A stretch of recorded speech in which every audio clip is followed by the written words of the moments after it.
the 7 laws, which in Hebrew is called dinim, which is the adjudication, the establishment of courts, it's often called. But in reality, it seems that, according to most authorities, it's not only a question of the judicial function of, deciding on disputes and judging in criminal cases, but it's also enforcement.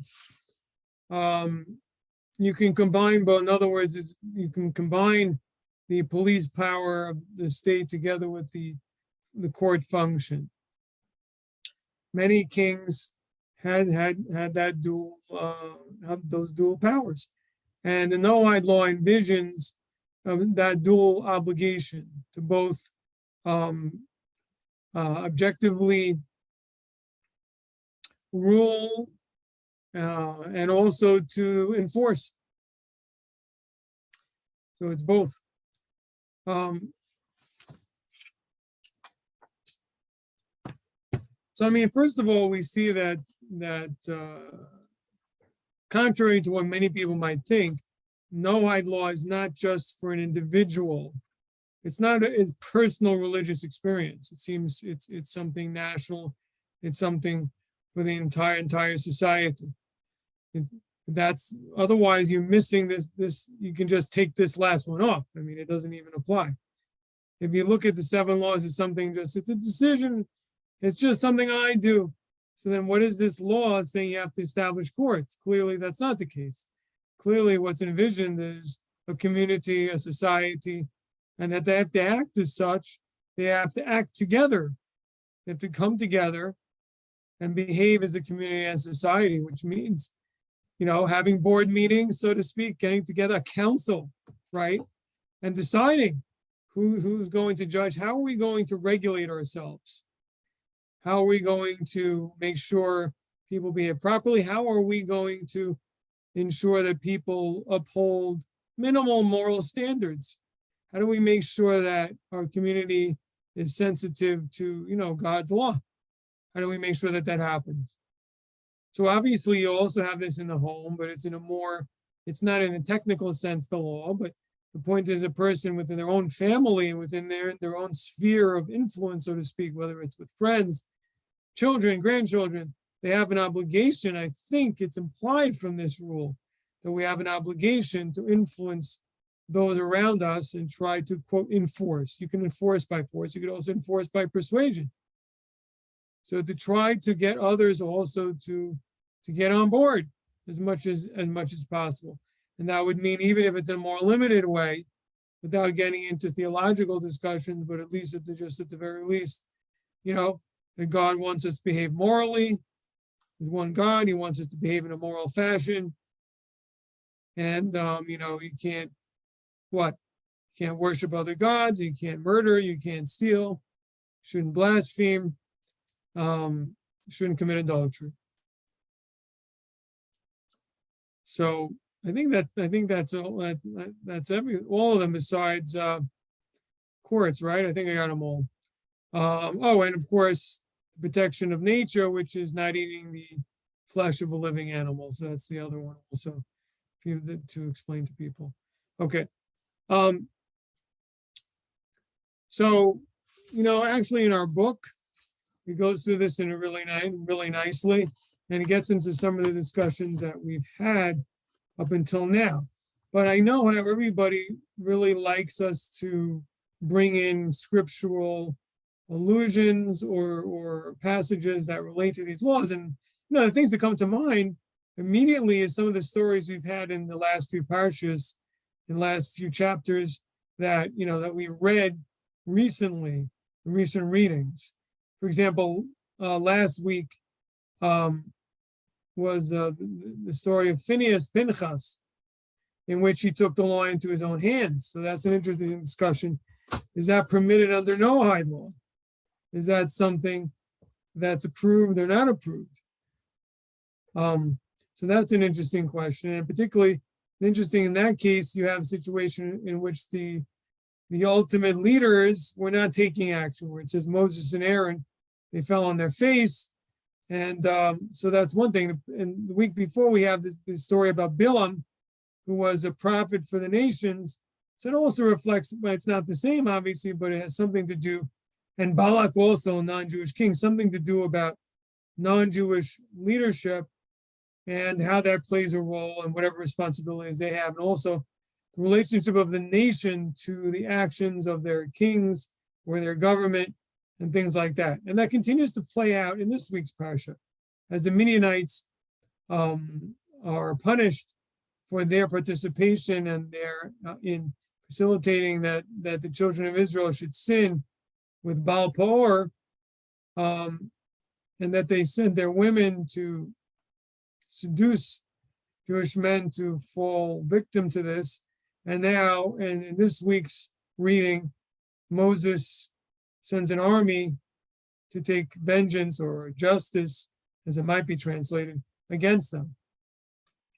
So you have a lot of interesting issues which relate very much to some of the things that are discussed in the practice in universal ethics regards to justice, objectivity, and also just the general parameters of Noahide law.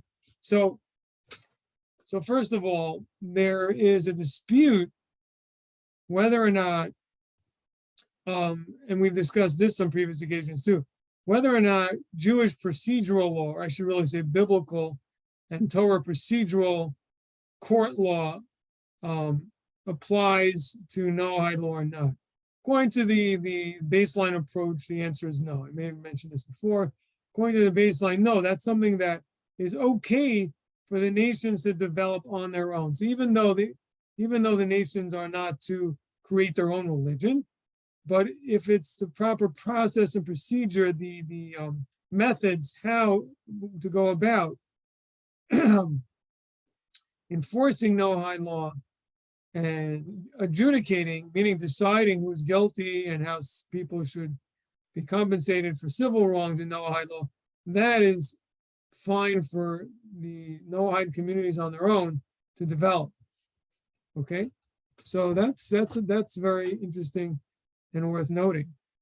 With that comes another interesting rule, which is that even under the approach that Jewish civil law, Talmudic civil law, in other words, scriptural, and the oral law in regards to civil procedure, court procedure applies to the nations, but rules that are divine decree, which means they're not rational and they're not, they are deemed to be exclusively for Israel, don't apply. So then it gives examples here in the book.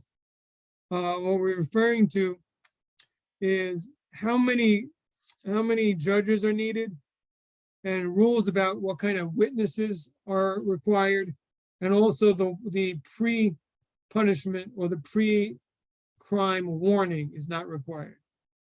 So those are things that, in other words, a more rational approach, a more flexible, rational approach to adjudication will be permitted, even though other Jewish law will apply. So in other words, you have this interesting thing where a lot of the more rational civil law that fills the Talmudic volumes, that will apply. Laws that have to do with whether assumptions about someone's telling the truth. There's a lot of interesting oral law and Talmudic law. And according to the Nachmanides approach, I'm not mistaken here, those will apply. However, and so this is, you can see this on page 249, discusses these two views of how we approach. It's called the positive legislative rules. In other words, rules that are, how would I say, crafted by the society themselves. That's what we mean by positive. They're created, they're not ordained from on high, but created. The difference opinion about that, whether that is something that's done or not. Now, there's another thing, very interesting point that's brought up here, and that is on page 252. Whether justice as active or as abstract. Which what he means by that is justice something individuals are empowered to carry out on their own? Or is it something that is the law that's to be studied and then carried out by judges alone or by the government? And the example is given somewhere here about the famous story of Shechem, Jacob's sons, and the city of Shechem. There's an approach that the justification for Shimon and Levi, Simon and Levi's killing of the men of Shechem is because they violated Noahide law. What's that law? This law of establishing courts, meaning what? The king's son violated the law of theft by stealing Dinah and holding her against her will. And therefore, they were supposed to take action to criminalize that, and they failed to do so, and therefore, they're punishable by death. So that's one approach. But what we can see from that approach is that they have actually an obligation, even though they're not government, the individual had an obligation to enforce Noahide law. So that's a very heavy responsibility. So that's one approach. Another approach is that no, we can't expect in that story, they weren't punished because of that, but there were other reasons for their killing or execution. I mean, the truth is, when I read this story, I think that when you first read it, it doesn't appear to be a story of judicial action on the hands of the brothers. It seems more to be a part of the rescue. What I mean by that is that, well, first of all, I think if you look at a lot of biblical stories, you see that, including this week's story, in this week's reading, that the Torah does believe in a certain form of collective punishment. And we have to understand why. We have to think about it objectively why that would be the case. But I think that there's two ways of judging that the Torah doesn't seem to believe strictly in an individualistic form of judgment. In other words, we all don't only look at you personally, but you will be held responsible for the acts of your nation unless you disconnect from your nation. So in other words, if your government acts in a certain way or makes war, if a certain, again, for example, the story of Midian. So when the Midianites sent their women basically in a form of war, of attack in order to instigate a plague, and that was the purpose of what they were doing. They knew that their purpose was to bring down God's wrath on the Jewish people through getting them to sin. So it was an open attack. So under those circumstances, it's seen as the nation is taking action, not just certain people, but it's viewed as the nation launched an attack, and they were attacked similarly as a nation. All the kings were involved, right? Even on the highest level of government, where the princess was cohabitating with the prince of the tribe of Simon for the purpose of getting him to commit idolatry, and this was happening en masse. So the point is that it was something being done by the nation, by cross section, even you could say, and that they drafted women to be involved in this, and therefore it was an attacked by the nation itself. It's interesting that Rashi, I believe it's this week, discusses why was the attack against Midian and not against Moab, which was also involved. So why is that? In fact, if you look, I believe that the verses in the week before say that that the children of Israel, that men were socializing and they were fraternizing with the daughters of Moab, not Midian. Only thing is that the particular princess was the princess of Midian that was involved with Zimri, prince of tribe of Shimon or Simon. So, so it's interesting. On the one hand, it seems like the majority of women were from Moab, yet the attack is against Midian. So why is that? That's bizarre. So Rashi gives two explanations. One is, he says the reason is because their hostility was more abhorrent because they have no business over here. He says, why is Midian getting involved? Moab had some justification why they did this, because they were close and they were could have been harassed, or they had a legitimate fear of being harassed by the movements of the Israelites in the desert. Well, Midian was far away and had no real concern of there being any type of threat or harassment from the children of Israel and their movements. That's the first thing Rashi says. Secondly, he says, is that it has to do with the fact that Ruth is going to come out of them and certain important Jewish figures, and therefore, so God decreed that they shouldn't be touched on this occasion.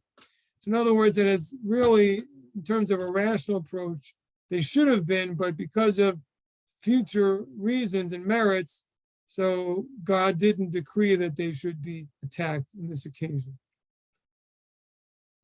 So, but anyway, the point is really, that's a little bit of, I digressed a bit, but the point is that there seems to be, on occasion, an approach which has nothing to do with individual justice, but has to do with the collective justice. In other words, that there's a justice on a nation, and if you're a member, you can get caught up in its punishment. I think that's the right way to look at war as well. You know, although it can be argued that many innocents may die in a war, but and from a certain perspective, it seems so unjust and so wrong. But from another perspective, the idea is that the nation is at war, and generally speaking, that is the case.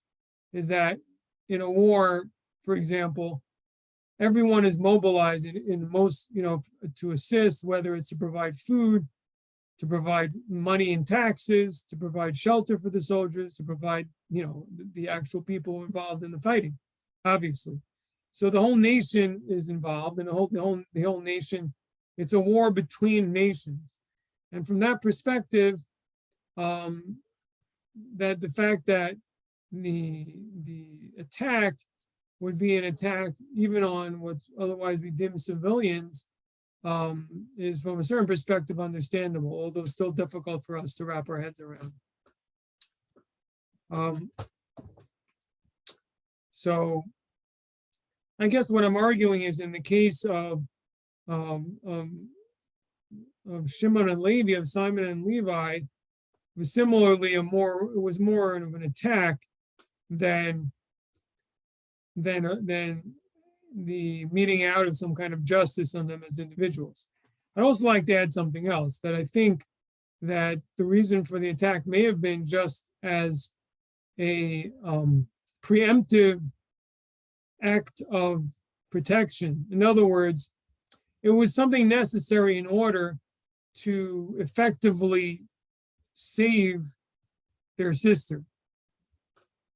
Because if they didn't if they didn't execute the men, then what would happen?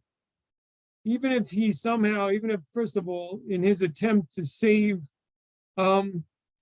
his sister, they could be mobilized in an attack against them. So, I think that's really the simple reading. The simple reading is this was a preemptive attack on them in order to prevent them from, from defending their king and preventing Dinah from being saved. Now, Ross is shaking his head, so I'd like to know why. I'm just thinking. It's a movement for thinking. That's all. It looks more like Rabbi Weissman doesn't know what he's talking about. But No. You're fine. Okay.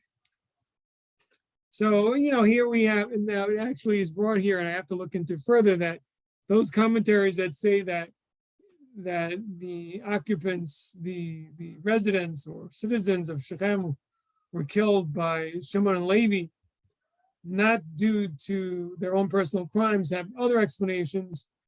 I think this is though the simple explanation. The simple explanation is that they're seen as a rodef. They're like pursuers.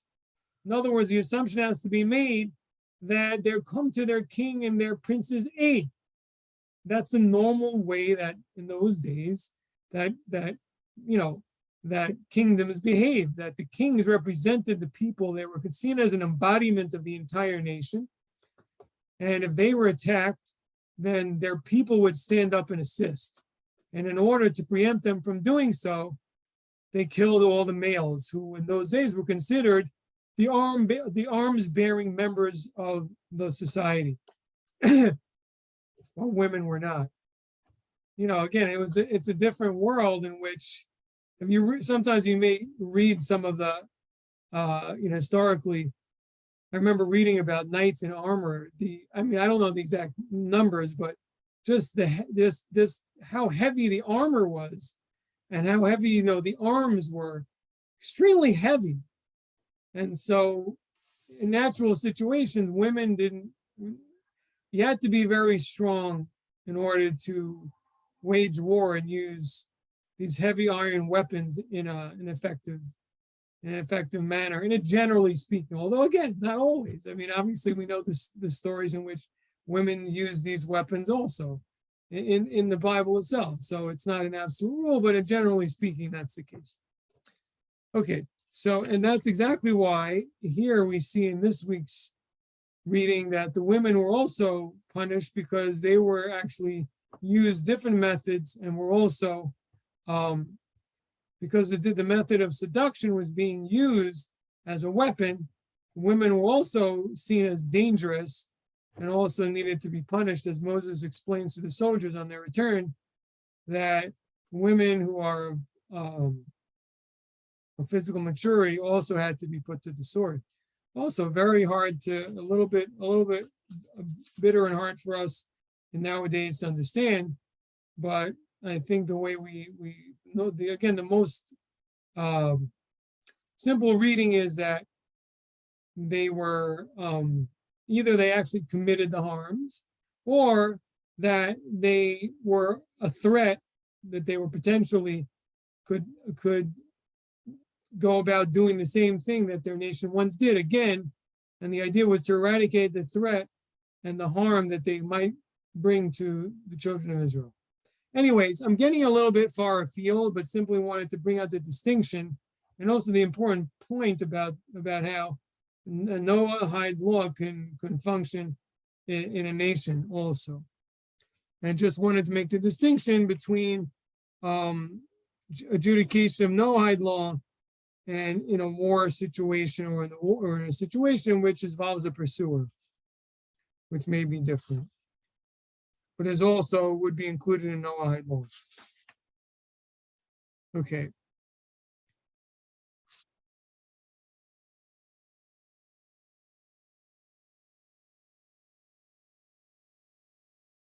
So I wanted to point out something actually. Well, another interesting thing is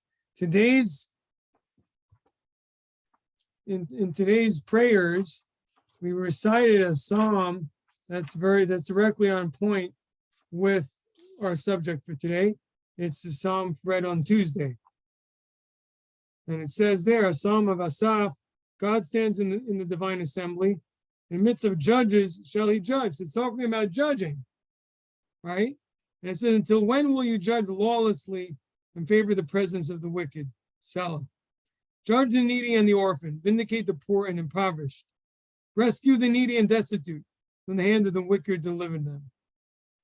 So it's clear from this that the judges are expected to actually be proactive and to seek out cases and to undo injustice and to protect the oppressed. So that's, again, it's an example of how we see that there's a kind of a mingling of functions of police function and judicial function in the biblical model.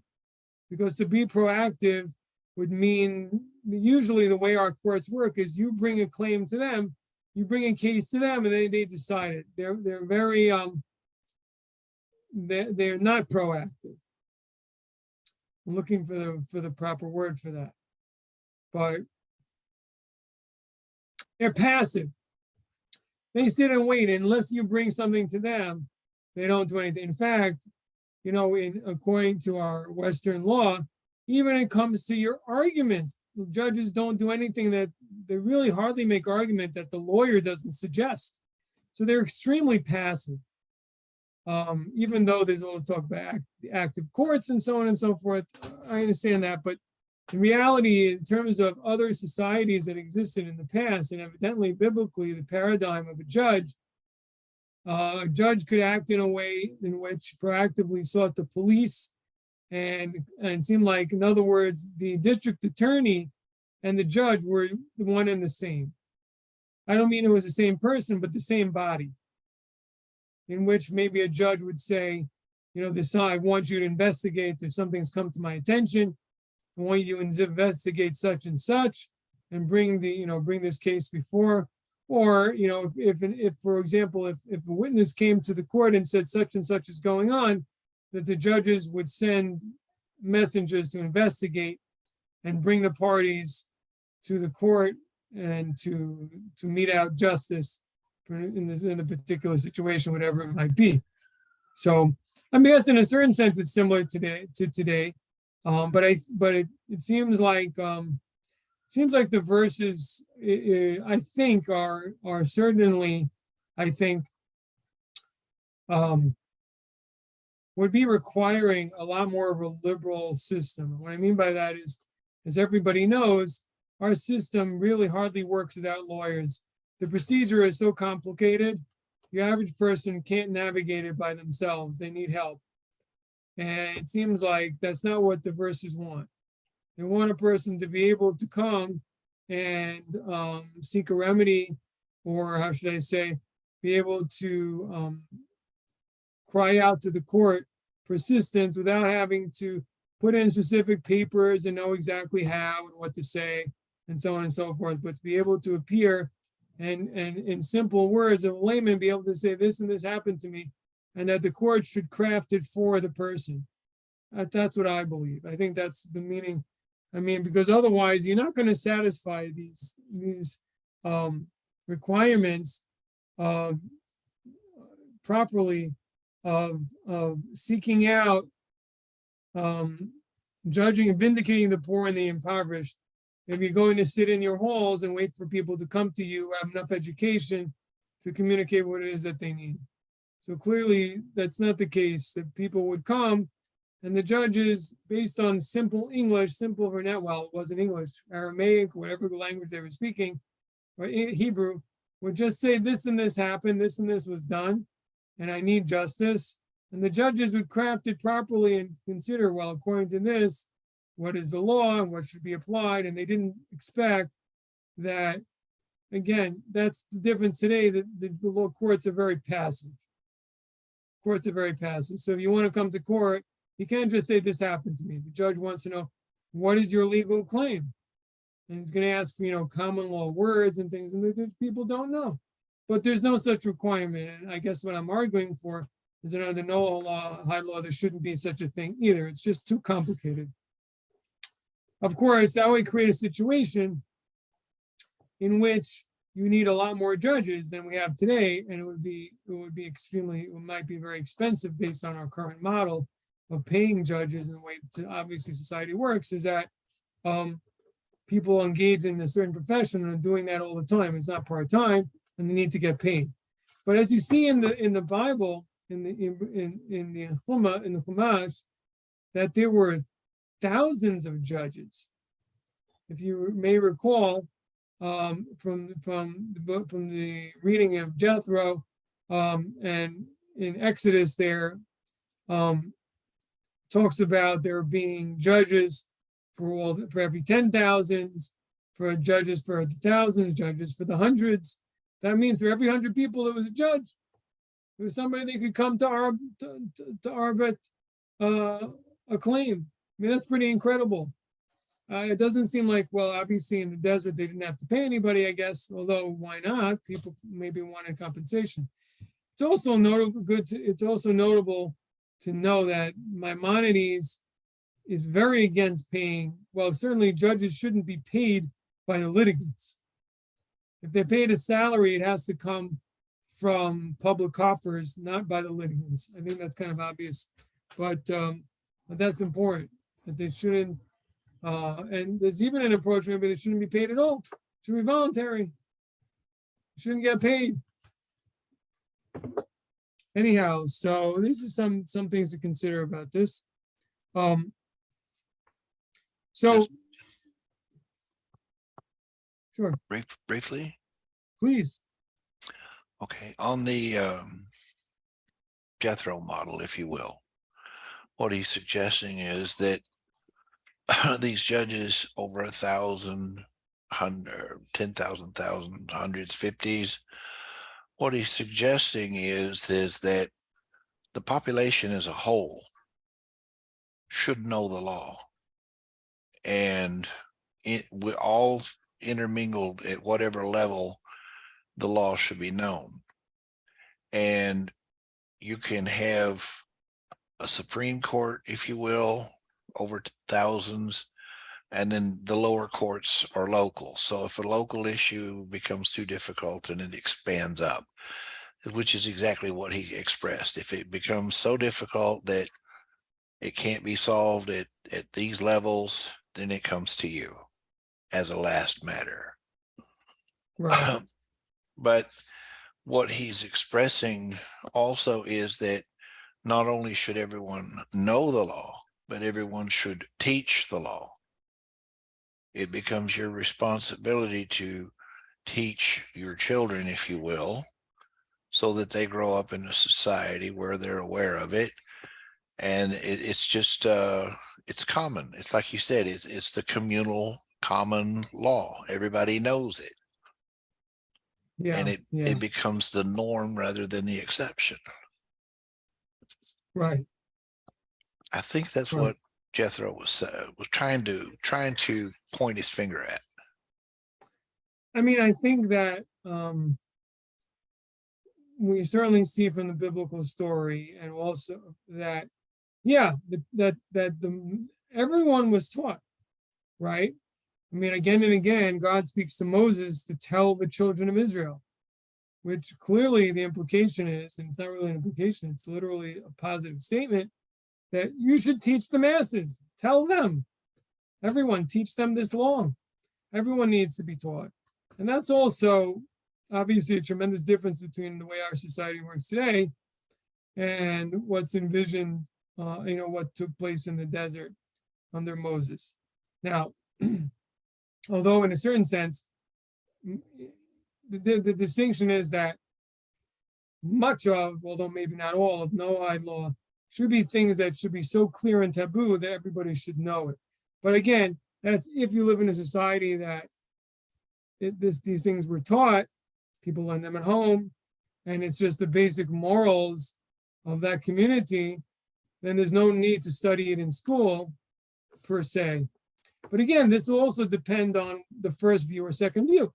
If we're baseline, and so the rules aren't that complex, it's just a question of don't kill, don't steal, no adultery, and so on. And you don't add on the complexities of Talmudic law.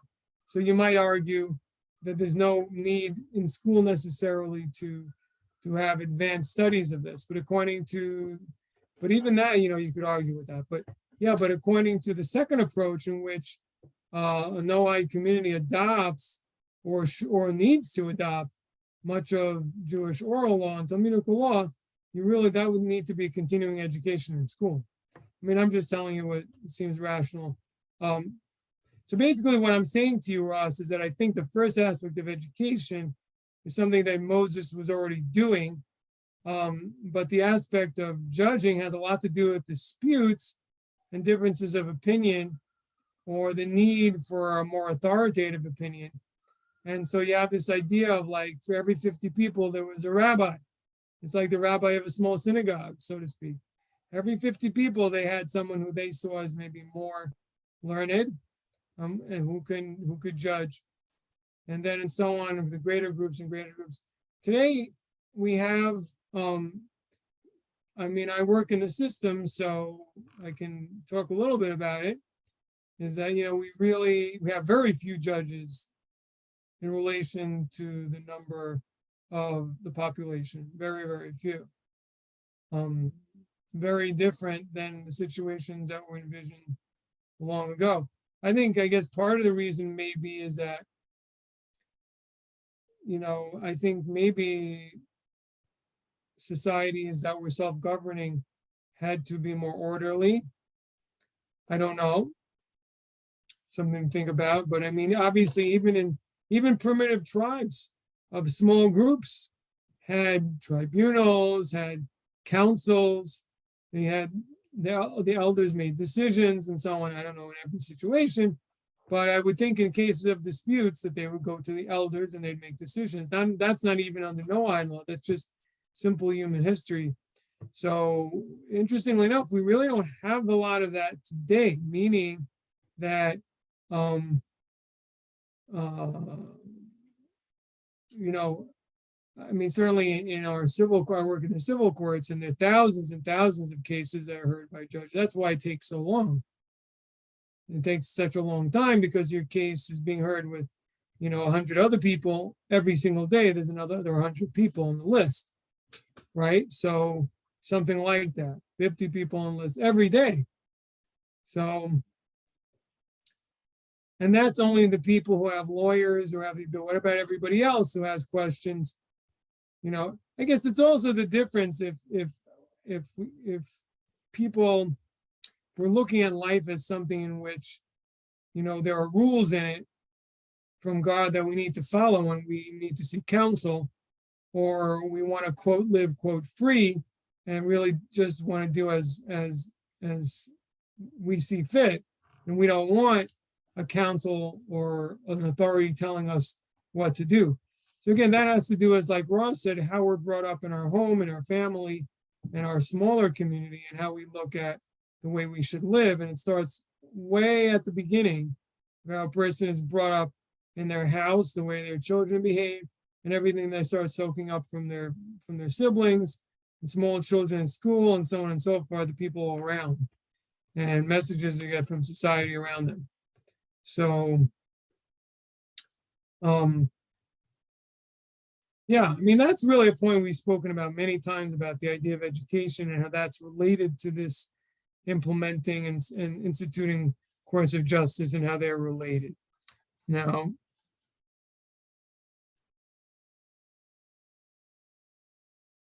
so I just wanted to point out, so there's also another interesting distinction that's brought out in this part of the chapter on pages 252 to 53. And that has to do with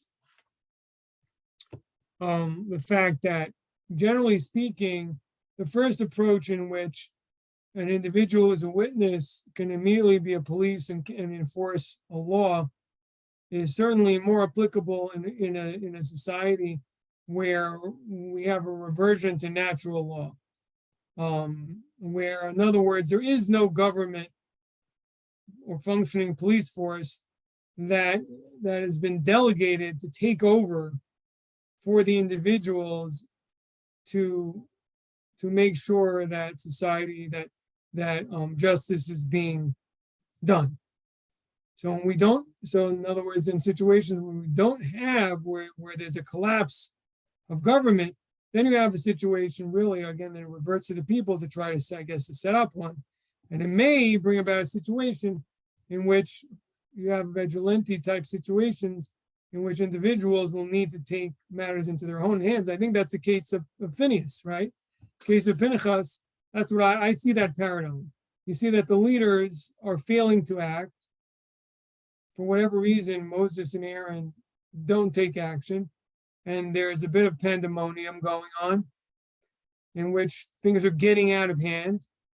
you have chaos in which people's the masses are starting to rebel. So he takes action immediately to try to stop this, and he's successful. So I think that's a good example of when the direct active justice should be applied. When you shouldn't apply it is when we have proper legitimate courts and police. In that case, person acting out and taking law into their own hands, even if it means well, could undermine the judicial system, and in that way could actually be violating the law that requires the institution of courts of justice.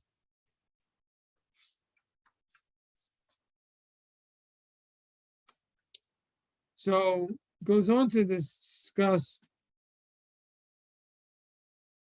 you look at page 255, it explains how, what's the main function of this court? According to the Rambam, it's to warn the people against the infringement of the other 6 laws. So I don't know if that means to punish them and that deterrent acts as a warning, or it means actually also embedded in this is the obligation, as Ross says, is to teach, to make sure to inform the people. That's really seems like a more simple interpretation, because that's the meaning of the word warning. Warning doesn't just mean, it means to warn, but that could also involve a kind of a police force that goes out into the streets and tells them, hey, don't do that. Next time you do that, you'll get arrested, you'll be fined, and so on. That's not permitted. And so that they act, and in that way, teachers in a certain sense also act as police by informing the public, young people, of their responsibilities, and they could act as part of this, a part of the court system. Yeah, I mean, truth is that I've been very astounded. I may have mentioned this here before, but I don't really talk about it much because it just doesn't come up much, but I'm quite critical of the continued adoption of the old English law and probably Roman law principle that ignorance of the law is not an excuse. It's really not something that makes sense today because we have so much regulation, right? There's just so much, if the law was just don't murder, don't steal, don't commit adultery, don't kidnap, those are things everyone should understand. Everybody should be brought up. If you don't know, everyone in a normal society knows that. So that makes sense to say, you don't need to be taught that, your ignorance is not an excuse. But when you're talking about environmental regulation, when you're talking about, just different, municipal codes and things like that, it's a kind of a stretch to say ignorance is not an excuse. I guess the argument would be, well, you should have asked, what do I have to do?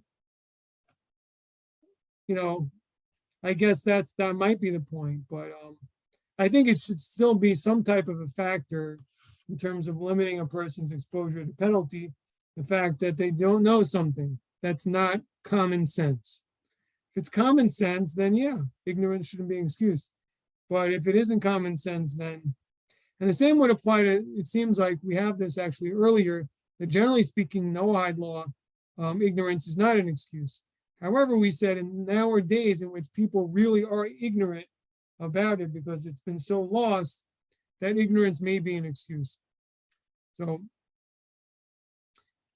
it goes on to discuss here about the procedurally, and I think we've also brought this up in the past, about how stringent we should be, how careful we should be in terms of rules of evidence. And the approach seems to be that when a society is in crisis and there's a situation that is chaotic on a certain level, then more lenient, flexible rules of evidence will be sufficient because the society needs to strongly police itself and to punish wrongdoers quickly.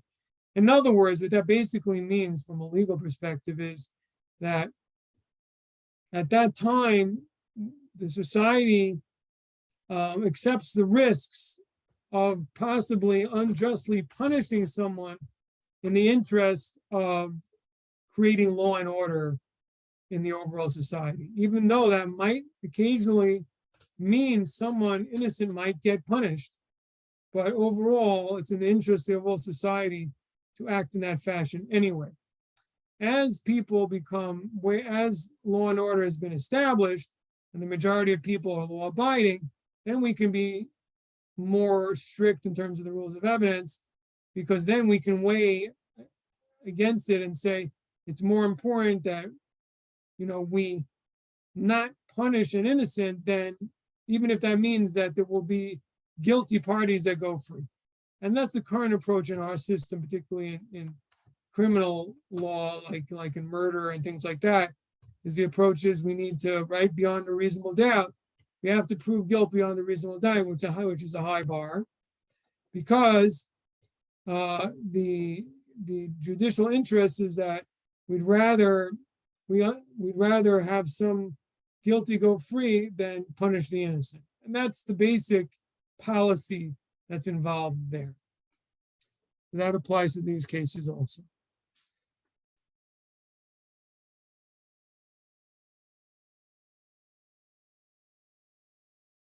So, I mean, the truth is, it'd probably be good to go over this inside, but today, does anyone have any questions or comments?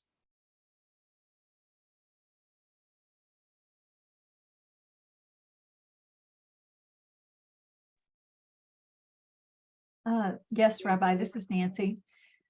You might get to this eventually, but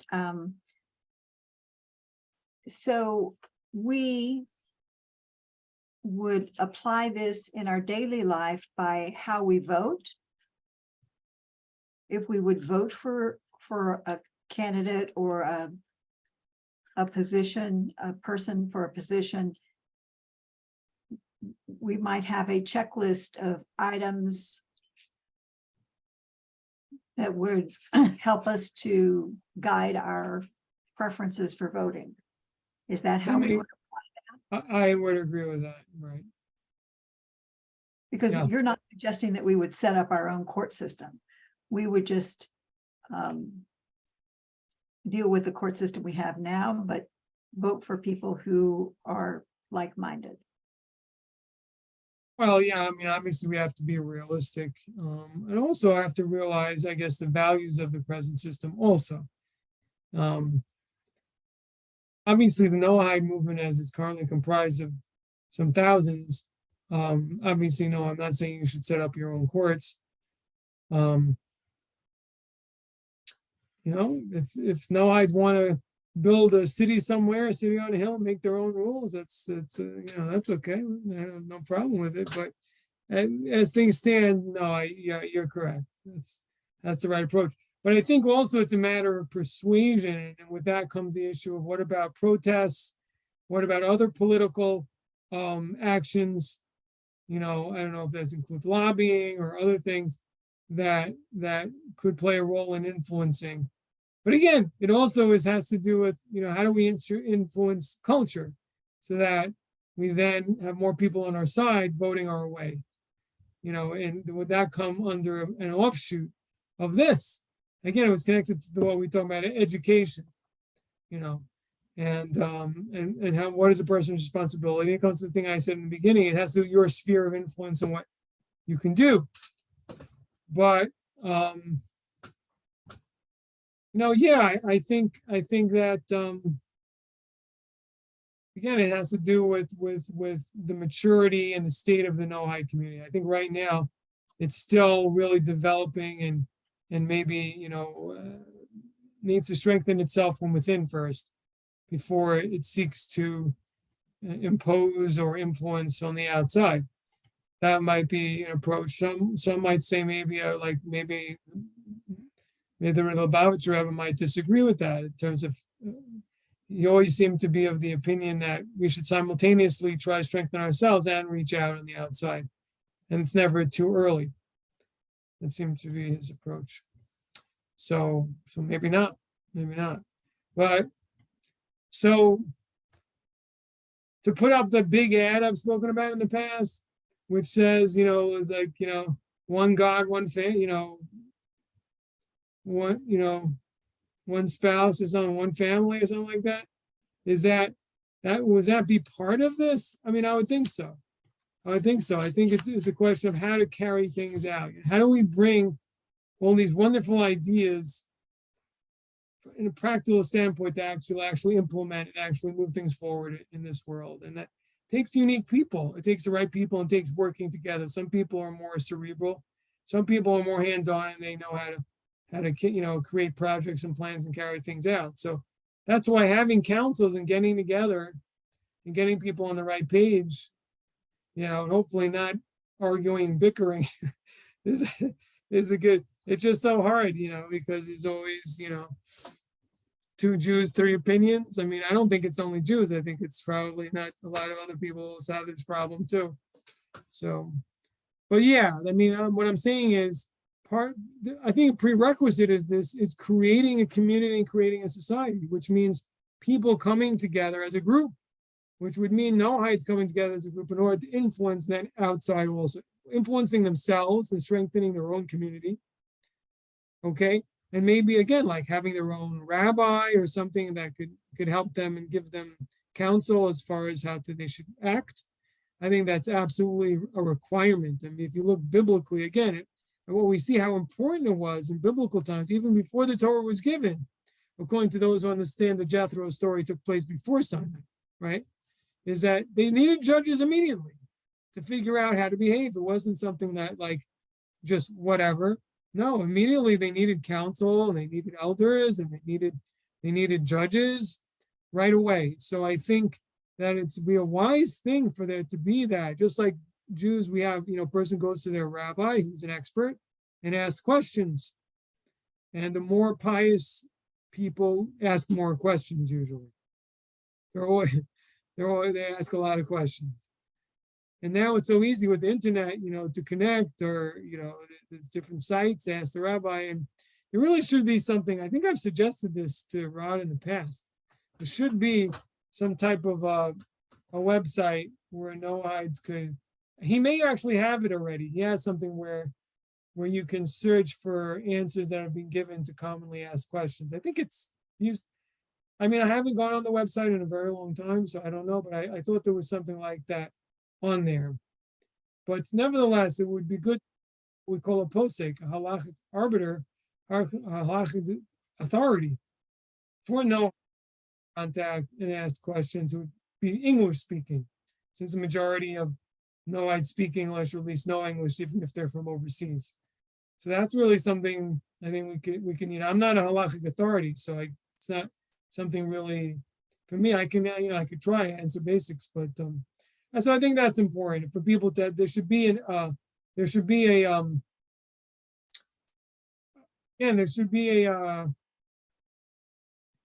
line of communication, clear line of communication.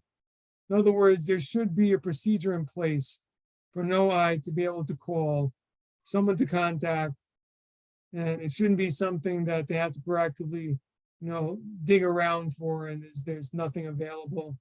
It should be like Noahide hotline. Yeah. You hear that, Rod? That's what I think. There should be a hotline or something.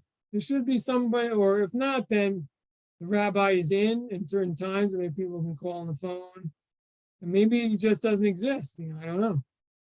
But should exist. I know that Pirchei Shoshanim has the program, and they must have rabbis or experts.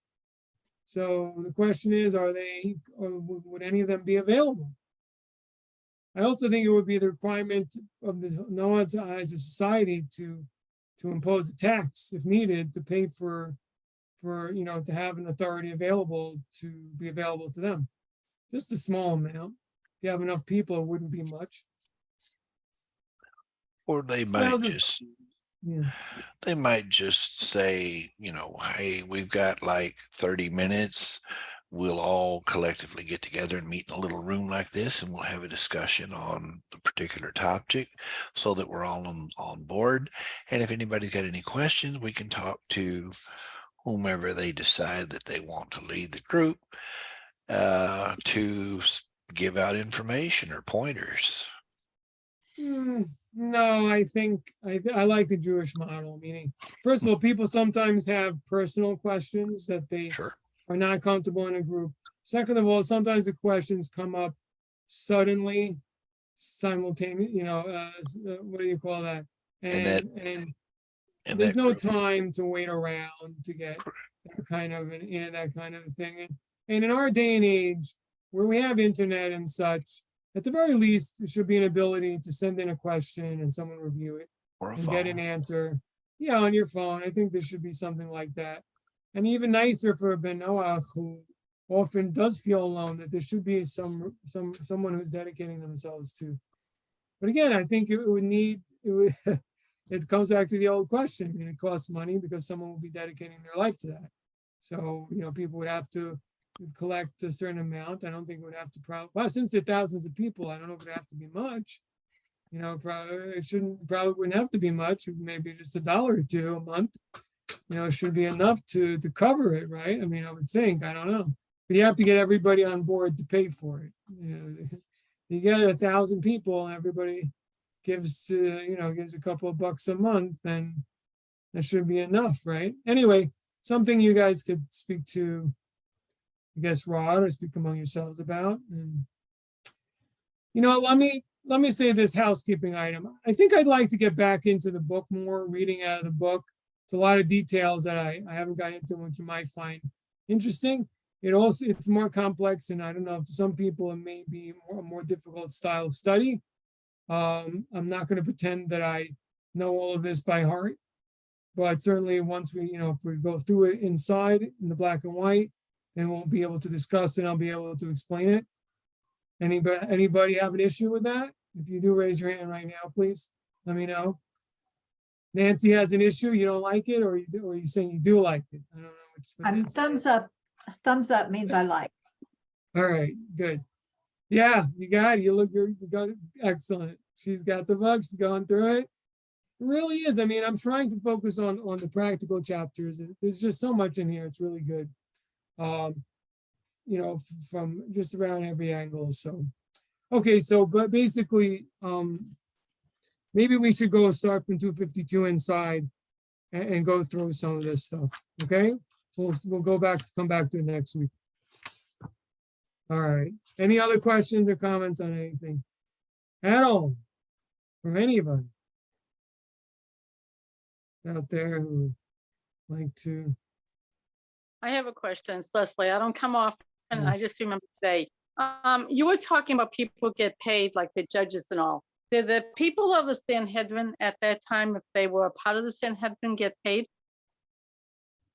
That's a good question. I don't believe so. Okay. I don't know how that worked. I don't know how it worked. I mean, Maimonides tells us that, and he praises the fact that they didn't get paid, that many of them had other means of employment. I mean, it just was such a different, but society was very different than it is today. So, meaning to say, people may have lived very poorly on our standards, and or for example, a man may have had his children working in his fields, and he was a judge, and that was enough.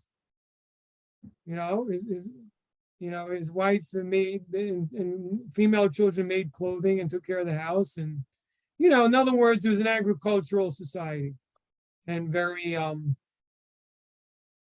how should I say? It was considered acceptable to live in a very, very simple fashion.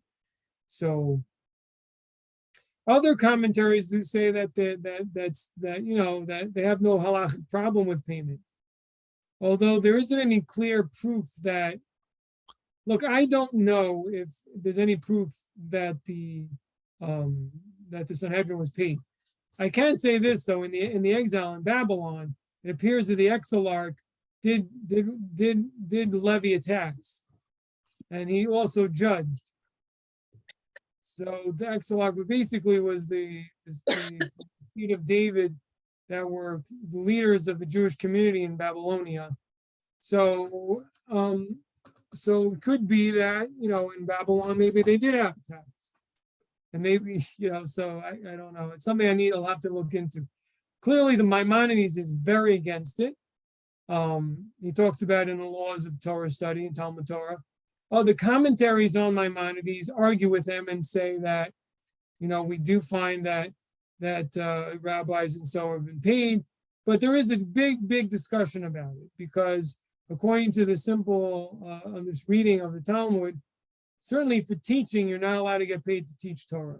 Moses gave it for free, and you're not allowed to teach for money, particularly to the Jewish people themselves. That's their inheritance, and you can't charge them. So then if that's the case, why do people charge today?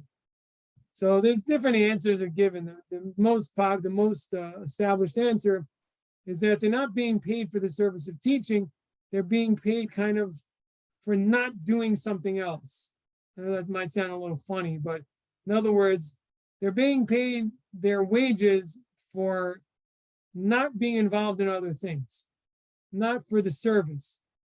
They're being paid for sitting and not engaging in something else. So, in other words, we're paying you so that you don't go away and do something else, so that we can get your services. But we're not paying you for this. It's kind of, it sounds a little hair splitting. It's a kind of maybe, it sounds like it's just a little bit of wordplay, but that's the way it needs to be. Yeah, you can't intentionally pay for being taught. You have to pay just for the fact that the person's setting his time aside. In other words, this person could otherwise be a lawyer, well, in our days be a lawyer, but in those days, a person could otherwise be a blacksmith. The person otherwise could be in business overseas, but choosing not to, spending his time this way. So you have to give him some money in order that he can continue to not be occupied. So you're paying him to not be occupied, basically. So, but what that would mean is that you can't pay according to a tutorial rate. You wouldn't be paying a full rate. So in other words, you're not going to be paying them according to, for example, according to their scholastic ability, according to their teaching skill. You'd be paying them according to what they would be paid for doing some other job, which would, in more cases, more likely you have to, in other words, I'm not going to say that this is 100% accurate, but you could underpay them. That would not be theft, in other words, because you're not paying them for the study. You're just paying them for not doing something else. So underpaying wouldn't be considered dishonest because you're not paying them for the study. Now, whether you can charge Noahide is another story that I don't know the answer to, but generally the Maimonides approach seems to be it's just wrong morally to get paid for something because it just may in some way, corrupt the person in somehow. Person shouldn't, this is too sacred. It's not something a person should get involved with money. That seems to be Maimonides' approach. Anyway, you could take a look at the laws of Talmud Torah and see if you can find it. It's a couple of chapters. You may be able to find it yourselves in which Maimonides discusses this point. Thank you very much. You certainly answered my question. Thank Okay, you. good. You're welcome. All right, good night, everyone. Thank you. Thank you for joining me. Good night. Tune in next week.